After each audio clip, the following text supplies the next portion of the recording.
Las causas de la malnutrición es cuando entra un niño de 6 meses, de entrar a 1 año, siempre necesita una alimentación complementaria. Hay mujeres que no saben cómo entregar.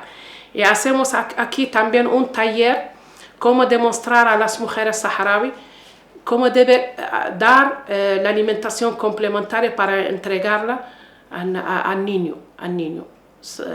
Un jugo de lenteja, pollo, huevos, algo así.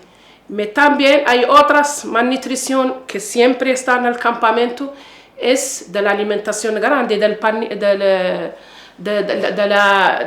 la alimentación en general.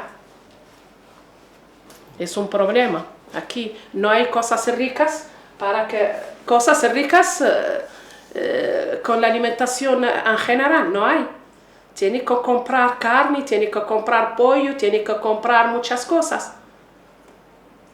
Por eso hay siempre malnutrición. Hay malnutrición a los niños, hay malnutrición también a las embarazadas. Y siempre nacen niños, no todos, algunos nacen con malnutrición. Porque la mamá tenía una anemia fuerte y nace el niño débil, y por eso necesito un gran cuidado aquí, un seguimiento grande.